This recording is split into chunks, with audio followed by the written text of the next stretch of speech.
Hello and welcome to my LEGO offshore oil rig, including things like a working pneumatic compressor engine, a functional air-powered cargo crane, an emergency lifeboat release mechanism, along with many other rooms and play features waiting to be explored. And as always, if you'd like to see this made into a real LEGO set, then please vote for my oil rig on LEGO Ideas. The link to support it is in the description below, and I'd really appreciate your help. I've always been fascinated by oil rigs, these big metal cities out in the middle of the sea, and this was such a fun concept to build because there's so much room for creativity, and I didn't have to worry about hiding away any of the technical elements, as they all contribute to the appearance of the design. A good example of this is the pneumatic system, which actually looks like it's meant to be part of the oil rig, with all of the pipes and tubes that snake around the structure, as well as the air tanks around the front that look just like normal fuel tanks. This isn't something that I would normally use in my creations, so it was quite a fun challenge experimenting with all of these pneumatic elements, and I'm really happy with the end result because it really helps to bring the whole model to life. There are 4 main levels on board the oil rig, and we'll explore them all in order.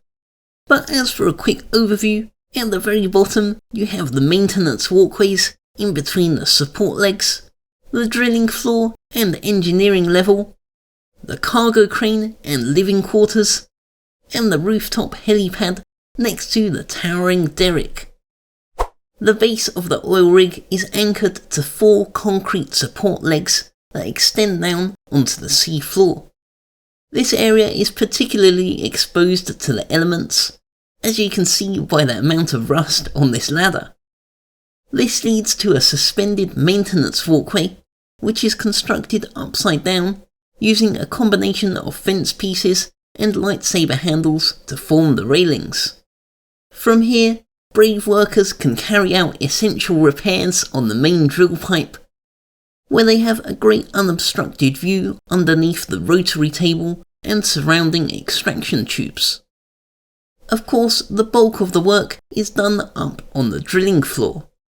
This is where the drill pipe is assembled and extended with new sections of pipe that allow it to dig even deeper underground.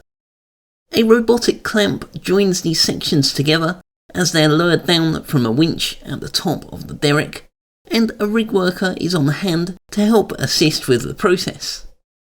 All of this is done under the careful supervision of the driller's control room.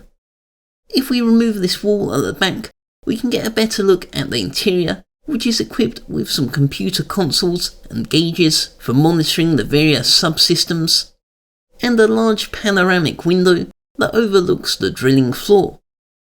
This doorway also provides access to the emergency lifeboat, which is secured in place with a quick release mechanism that shoots it straight into the sea. It's really satisfying to launch the lifeboat and watch it glide down the ramp.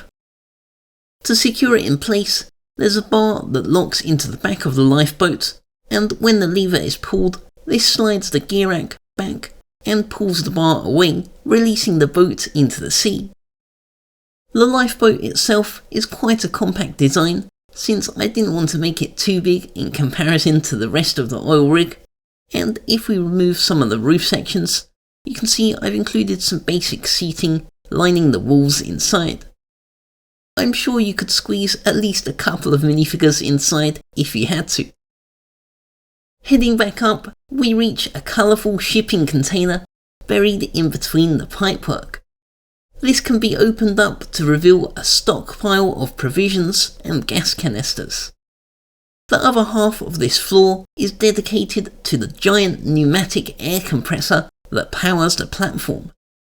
This mighty air compressor uses 4 pneumatic pumps to generate a flow of pressurized air that is pumped across the oil rig. Over on this side, I've included 2 pneumatic air tanks which act as a reservoir to store excess air. This allows the pneumatic system to function even when the motor is switched off, running entirely on the reserve of pressurized air inside the tanks. If you'd like to see more of how this air compressor works, I've actually done a full how to build tutorial on this design, so I'll leave a link to that in the description below. All of this is powered by an extra large power functions motor, which connects up to a battery box on the other side. This is built inside a similar style Technic frame, and I think this looks so cool with all of the different colour pipes weaving in and out of the structure. Moving up to the next level, we get to the pneumatic cargo crane. This is an essential part of any offshore oil rig, and it was a really fun challenge trying to cram as much functionality as possible into a small minifigure scale crane. There are 3 main axes of motion, 2 pneumatic cylinders which can extend the crane's boom arms, and a rotating turntable on the base. There's also a little winch on the side that can be used to raise or lower the lifting hook. This makes clever use of this crane housing piece, which has just enough space to fit a pneumatic cylinder along with the string which fits through a small channel on the top. Something like this is only really possible using pneumatics, as there just isn't enough space for even the smallest gears. Plus, it also looks really cool with all of the pneumatic tubes hanging out from underneath the crane. The crane can be operated from the control panel around the back, where there are 2 pneumatic valves that act as levers for adjusting each of the boom arms. Then there's also a small bevel gear control dial to adjust the angle of the turntable. When the lever is pushed in, this redirects the air into the cylinder, which forces it up or down depending on the direction of the airflow. The crane is equipped with a special lifting basket, which makes it easier to transport crew and cargo across the platform. It looks like a supply vessel has just pulled up nearby, so we can see it in action. The lifting basket fits perfectly onto the deck of the supply ship, and from here the workers can grab onto the netting and get lifted up into the air. This can be quite a dangerous method of transportation, especially if there are rough seas, but luckily this minifigure seems to be having quite a calm ride. Safely back on board, we arrive at the living quarters located in this cosy olive green cabin. This basic accommodation is furnished with a couple of bunk beds and tables, and if we remove the wall, you can get an even better view of the ladders which extend down to the control room and go up to the top floor. Outside, I've added some more pipes which feed into the large flare stack, which acts as an exhaust vent for the high pressure gases encountered during the mining process. This brings us to the 4th and final level of the oil rig. This is the most spacious area on the platform, so naturally this was the best location for a helipad. This is constructed using a studs not on top building technique to create a circular pad surrounded by a ring of safety lights. Despite its small size, there's just enough space to land the offshore helicopter, providing you have a very skilled pilot. Much like the lifeboat, this is a scaled down version of a real offshore helicopter based on a more modern style aircraft, and even includes a detachable roof that can be removed to access the interior, with seating for 2 minifigures, a pilot and a passenger. The highest part of the oil rig is the tip of the Derrick, the tall tower responsible for lifting the drill pipes into place. This was quite a challenging build, and I went through several iterations before I landed on one that I was happy with.